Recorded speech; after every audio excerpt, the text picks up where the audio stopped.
University భూముల్ని పరిరక్షించడం కోసం మొట్టమొదట మేము అడిగేసి సంబంధిత ఢిల్లీలో ఉండేటువంటి కేంద్ర పెద్దలందరినీ, ఇద్దరు సంబంధిత మంత్రులను కలిసి దరఖాస్తులు ఇచ్చినాం. 2 రోజుల తర్వాత మరుసటి రోజు కేటీఆర్ గారు వచ్చి అక్కడ ఏదో కలిసి ప్రయత్నం చేసినాడు, ఏదో కత్తలు పడి పోయినాడు. అంటే ట్రయాంగిల్ ఫైట్ ఏముందన్న? భారతీయ జనతా పార్టీకి క్రెడిట్ వస్తుందని రేవంత్ రెడ్డి గారు కాంగ్రెస్ ప్రభుత్వం చేస్తున్నటువంటి పని తప్పని మేము ఢిల్లీ వేదికల మీద గొంతు విప్పి మాట్లాడడం స్టార్ట్ అయినాక దీంట్లో ఏదో బీజేపీ క్రెడిట్ వస్తుందని టీఆర్ఎస్ వాళ్ళు పంచాయతీ మొదలుపెట్టింది. ఫేక్ వీడియోలు, ఫేక్ ఆడియోలు దాంట్లో ఉందా, నిజం ఉందా? దాంట్లో అంతా అది ఎవరు చేసిండ్రు ఏందనేది పోలీసు వాళ్ళు ప్రస్తుతం ఎఫ్ఐఆర్ రిజిస్టర్ చేసిండ్రు, కొంతమందికి నోటీసులు కూడా ఇచ్చినట్టు తెలిసింది.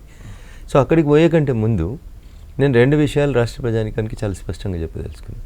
కాంగ్రెస్ పార్టీ ఆ 400 ఎకరాలు లేదా రేవంత్ రెడ్డి గారి నాయకత్వంలో హెచ్సికి సంబంధించిన 400 ఎకరాల భూముల్ని అమ్మడం అనే ప్రక్రియ బయటకు వచ్చిన మరుక్షణం స్పందించింది భారతీయ జనతా పార్టీ. దాన్ని అడ్డుకునేందుకు కేంద్రంలో ఉండేటువంటి ఇద్దరు సంబంధిత మంత్రులను కలిసి ఇవి హెచ్సియు భూములు, వీటిని కాపాడదామని చెప్పినాం.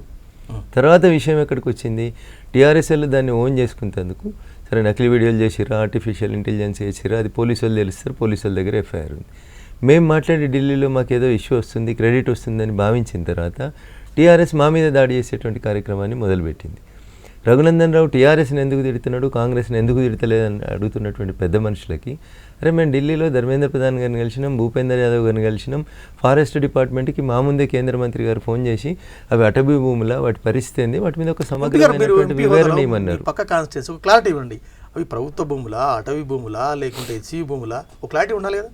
మాకు 100% క్లారిటీ ఉంది. మాట్లాడుతున్న వాళ్ళు కొంతమంది ఆగమాగమై తొందరపడి ఏది పడితే అది మాట్లాడుతూ ఉన్నారు. 1974లో హైదరాబాద్ సెంట్రల్ యూనివర్సిటీ అనేటువంటి ఒక ప్రతిష్టాత్మక ఇన్స్టిట్యూట్ హైదరాబాద్కు వచ్చింది. అది రావడం వెనకాల ఉన్నటువంటి కారణాలు ఏంటంటే 1968-69 తెలంగాణ ఉద్యమం, 72 తెలంగాణ ఉద్యమం, 369 మంది విద్యార్థులు పిట్టల్లా కాల్చి చంపినోళ్ళే ఈ విద్యార్థుల ఉద్యమాన్ని ఆపేతందుకు ఆ రోజు కేంద్రంలో అధికారులు ఉన్నారు. 6 పాయింట్ ఫార్ములా అని ఒక ఫార్ములా తీసుకొచ్చి దాని ప్రకారం హైదరాబాద్ సెంట్రల్ యూనివర్సిటీ ఇచ్చిండ్రు. దీంట్లో భాగంగా 1974లో భారత ప్రభుత్వం ఒక గెజెట్ ఇచ్చింది. ఆ గెజెట్ ద్వారా సెంట్రల్ యూనివర్సిటీ భారత పార్లమెంట్లో ఆర్టికల్ 371 సబ్ సెక్షన్ ఈ ద్వారా ఇది గెజెట్ వచ్చిందని. గెజెట్ వచ్చినాక 1975లో అప్పటి ఆంధ్రప్రదేశ్ ప్రభుత్వం క్యాబినెట్ తీర్మానం తర్వాత ఒక విద్యాశాఖ డిప్యూటీ సెక్రటరీ గారితో ఒక లెటర్ని సెంట్రల్ యూనివర్సిటీ ఓఎస్డీకి ఇచ్చినారు.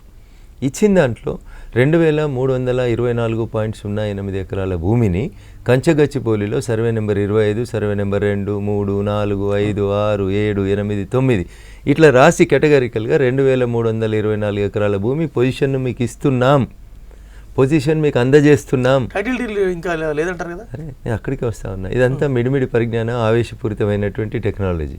సంస్కారం లేక వాళ్ళ మీద పడితే వాళ్ళ మీద ఏది పడితే అది మాట్లాడేటువంటిది. అందుకని 2 నిమిషాలే ఓపిక చెప్తున్నాను నేను మీకు. ప్రభుత్వం, ఆంధ్రప్రదేశ్ ప్రభుత్వం భారత ప్రభుత్వం ఏర్పాటు చేసిన ఒక సంస్థకి ఇచ్చేసింది. ఈ భూమి నీకు ఇచ్చేసిన అన్నారు, పొజిషన్ ఇచ్చారు, పంచనామా ఇచ్చారు, భూమి ఇచ్చారు, ఇచ్చింది డిప్యూటీ సెక్రటరీ కాడర్ ఆఫీసర్ ఇచ్చారు, ఓఎస్డీఎఫ్ సెంట్రల్ యూనివర్సిటీ తీసుకున్నాడు. తీసుకున్నామని సంతకాలు కూడా ఉన్న కాగితాలు కూడా ఉన్నాయి. భూమి వాళ్ళకి పోయింది, సెంట్రల్ యూనివర్సిటీ నిర్మాణం అయిపోయింది, అంతా అయిపోయింది.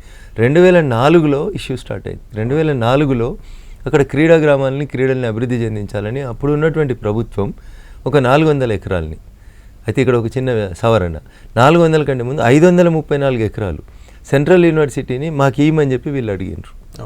ఇస్తే మరి మాకు 534 ఎకరాలు తక్కువ అవుతుంది కదా సార్, ఎట్లా అంటే తిరిగి మీకు 534 ఎకరాలని జర్రంత అవతల గోపన్పల్లిలో ఇస్తామని చెప్పి ఒక ఎంఓఈ రాసుకున్నారు వెంకట్. 534 ఎకరాలు సెంట్రల్ యూనివర్సిటీ 2004లో ఎవరికి ఇచ్చింది? ఆంధ్రప్రదేశ్ ప్రభుత్వానికి ఇచ్చింది. అన్న నువ్వు ఇందాక అన్నావు కదా టైటిల్ వాళ్ళకి రాలేదట. ఒకవేళ టైటిల్ వాళ్ళకి రాకపోతే ఉమ్మడి ఆంధ్రప్రదేశ్ ప్రభుత్వము సెంట్రల్ యూనివర్సిటీతో ఎందుకు ఒప్పందం చేసుకుంటుందన్నా? భూమి వాళ్ళది కదా, భూమి సర్కార్దే కదని, సెంట్రల్ యూనివర్సిటీ కాదు కదనండి లెక్క ప్రకారం. మరి అప్పుడు ఉన్నటువంటి ముఖ్యమంత్రి గారు ఈ ఐఎంజీ భారత అనేటువంటి సంస్థకి బిల్లీరావుకి ఇద్దామనుకున్నప్పుడు 534 ఎకరాలు అక్కడి నుంచి ఇక్కడికి తీసుకొని ఎంఓయూ ఎంటర్ అయ్యి ఆ ఎంఓయూలో 2, 3, 4 అని 3 క్లాజులు రాసుకున్నారు. దాంట్లో ఈరోజు 397 ఎకరాలని పలానా గోపన్పల్లిలో ఈ సర్వే నెంబర్లలో ఇస్తున్నాం. మిగిలిన ఇవ్వాల్సినటువంటి భూమి 397 పోతే ఇంకా మిగిలింది ఎంత ఉంటుందన్న 534 తీసుకుంటే ఇంకా 137.08 ఎకరాలు ఎంతో ఉంది. అది మీకు 30 రోజులలో 50 ఎకరాలు ఇస్తాం, మిగిలింది 90 రోజులలో ఇస్తామని చెప్పి ఎంఓయూ ఎంటర్ అయ్యి వెనుకకు తీసుకున్నారు. Now the question comes Venkanna, ఒకవేళ భూములు టైటిల్ ట్రాన్స్ఫర్ కాలే, భూములు సెంట్రల్ యూనివర్సిటీ కావు. ఎందుకు ఐఎంజీ భారత్ అనే సంస్థకి ఇవ్వాలనుకున్నప్పుడు అప్పటి ఆంధ్రప్రదేశ్ ప్రభుత్వం సెంట్రల్ యూనివర్సిటీ తోటి భూములు 534 తీసుకొని పంచనామా ఎందుకు రాసుకుందన్న? పంచనామా రాసిన రిజిస్టర్ సంతకాలు ఉన్నాయి, రిజిస్టర్ల సంతకాలు పెట్టించారు, ఆంధ్రప్రదేశ్ ప్రభుత్వం తరఫున అధికారులు సంతకం పెట్టారు. నేను ఓనరే కాకపోతాన్నా నా దగ్గరికి వచ్చి ఎందుకు అగ్రిమెంట్ చేసుకున్నావు అన్న? ఏమో ఎందుకు చేసుకున్నావు? నేను ఓనర్ని కాదు కదన్నా, నాకు వేరే దగ్గర 394 ఎకరాల భూమి ఎందుకు ఇచ్చిర్రన్న? ఇది కామన్ సెన్స్ అన్న. అత్యుత్సాహం సోషల్ మీడియాలో ఎవరిని పడితే వాడిని ఏది పడితే అది ఏకతం పీక్తాం అంటే ఎవడు ఏకతందుకు పీక్తందుకు ఎవడు సిద్ధంగా ఉండడన్నా. నువ్వేం మాట్లాడితే దానికి నేను జవాబు అట్లే ఇస్తా ఉంటుంది. నేను కూడా జై తెలంగాణ అని వచ్చినండి. మీరంతా నిన్నయాల కిరాయి బ్యాచ్ నా కొడుకులు, మేమంతా 2001 నుంచి జై తెలంగాణ అని జలదృశ్యానికి సున్నం వేసిన వాళ్ళని నా కొడుకులారా.